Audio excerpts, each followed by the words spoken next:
तीन बार के सांसद होने के बावजूद कांग्रेस को कोसना कहां तक सही। अभी आप जिन्हें सुन रहे हैं वो 3 बार के सांसद हैं लोकसभा सीट रीवा मध्य प्रदेश से। सुनिए क्या कह रहे हैं। श्री जोनार्दन मिश्र जी।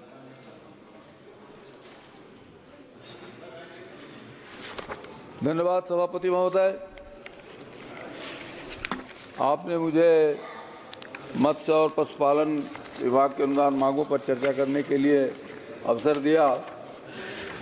सबसे पहले तो मैं प्रधानमंत्री मोदी जी को धन्यवाद देना चाहूँगा कि उन्होंने इस बात को भली बात समझा कि अगर किसान की आमदनी को दुगना करना है, किसान की समृद्धि को बढ़ाना है, तो अनाज उत्पादन के अलावा पशुधन और मत्स्य पालन के क्षेत्र में हमको आगे बढ़ना होगा।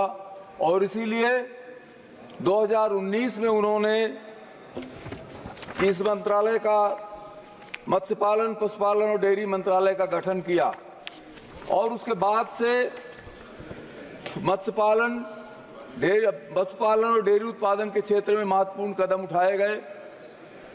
आज जो लोग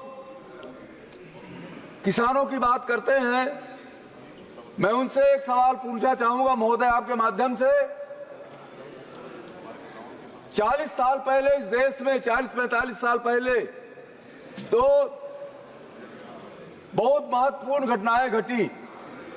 पहली घटना थी, हमने दूध का उत्पादन बढ़ाने के लिए शीत क्षेत्र की जर्सी गाय को भारत में आयात किया और उसी कालखंड में ब्राजील हमारे यहां से गिर लेकर के गया, इजराइल साहिवाल लेकर के गया और उसने नस्ल सुधार करके गिर को 40 लीटर तक ले गए। उसने नस्ल संवर्धन करके आज ब्राजील में गिर गाय के दूध का उत्पादन 40 लीटर से 60 लीटर तक है। साहिवाल गाय के दूध का उत्पादन इजराइल में 40 लीटर के आसपास है। लेकिन हमने अपने देसी नस्लों का संवर्धन नहीं किया। पता नहीं किन कारणों से, किन गिरोहों के दबाव में आकर के हमने जर्सी गायों का आयात किया। और महोदय, मैं तो बड़े बड़े और एसी वाले फार्मों को नहीं जानता, मैं तो गांव का किसानी का आदमी हूं। हमारे यहाँ 20 वर्ष पहले हर घर में एक जर्सी गाय दिखती थी। आज जर्सी गाय का किसान के खूंटे में नाश हो गया, सर्वनाश हो गया। कि जर्सी गाय नहीं, 0 डिग्री सेल्सियस में पलने वाली गाय जब 45 और 48 डिग्री सेल्सियस के हमारे गांव के धूप में वो हाँपती है, फेफड़ा फट गया, मर गई, वंशनाश हो गया। इसके जिम्मेवार कौन है? ये कांग्रेस की लोग, जिन सरकारों ने जर्सी का आयात किया, उन लोगों का ये दोष है। उन लोगों ने इन जर्सी नस्ल को ले आकर के हिंदुस्तान में और गौवंश का नाश किया और हमारे यहाँ के गौवंश को निराश्रित छोड़ दिया गया। महोदय, ये मोदी जी की सरकार की दूरदृष्टि है कि उन्होंने देसी नस्लों के उत्पादन के लिए, उनके संवर्धन के लिए विभिन्न योजनाएं चलाई।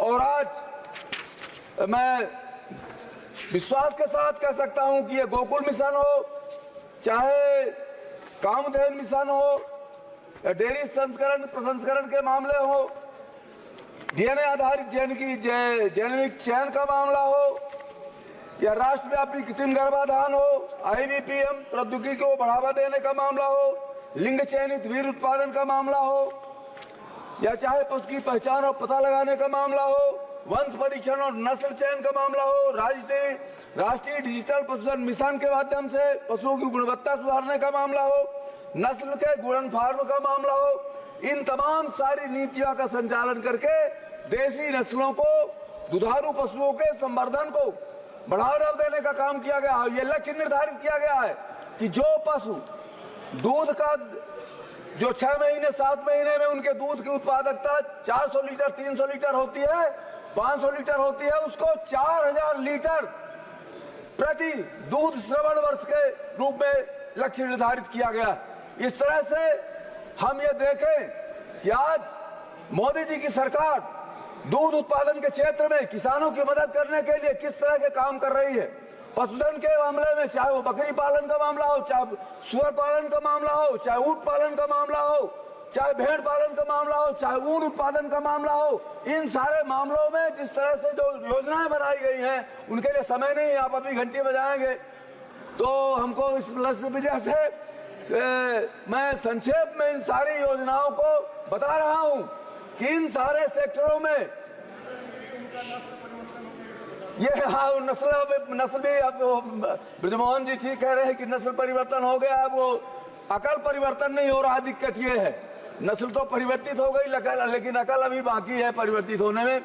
महोदय, मैं भैंसों के मामले में बात करना चाहता था, लेकिन आपका चेहरा देख करके अब लग रहा है कि हमारी भैंस गए पानी में, तो अब भैंस चली गई पानी में। हम तो अपन बात करी थे, एक समस्या जो सबसे बड़ी है आवारा पशुओं की, निराश्रित पशुओं की, मैं उस संबंध में बात करना चाहूंगा कि प्रदेश सरकारें गौशालाओं का निर्माण कर रही हैं, गौशालाओं के अंदर उन गौवंशों को रखा जा रहा है, लेकिन पूरी ये मदद सरकारी है और सरकारी तंत्र के माध्यम से ये समाधान नहीं निकलेगा। ये गायें लाखों वर्षों से हमारे पुरखों के साथ रही आई हैं, इनके लिए हमको भी जनमानस को श्रम और पैसा और उनकी देखरेख और सरकारी सुविधा, इन सबको अगर देखेंगे, सबको मिलाकर के ये एक समन्वित प्रयास के माध्यम से इन नस्लों का, इन देसी नस्लों का वहीं पर गर्भाधान करा करके, जिस तरह से गिर, साहिवाल वगैरह का और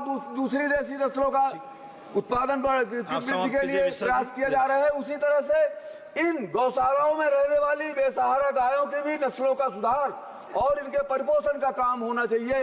यही मेरी, नहीं तो किसान परेशान है, खेती बर्बाद हो रही है भाई, और दिन रात किसान खेती के लिए इनको डंडा मारता है, ये इनको मारते हैं। अभी एक सदस्य कह रहे थे कि ये बैल भी मारते हैं, तो मारेंगे ही, हम उनको मारेंगे तो हमको थोड़ी छोड़ेंगे। इसलिए इनको समन्वित प्रयास के माध्यम से इस समस्या के हल का प्रयास होना चाहिए। मैं माननीय मंत्री जी का आभार व्यक्त करना चाहूंगा कि उन्होंने जिस तरह से इस विभाग को संभालने का जिम्मा लिया है, मुझे पूरा भरोसा है कि आदरणीय ललन सिंह जी के माध्यम से हमारे देश में ये मत्स्य पालन, पशुपालन और डेयरी का विकास मोदी जी के नेतृत्व में चतुर्मुखी होगा। इन्हीं शब्दों के साथ निवास समाप्त करता हूँ। जय हिंद, जय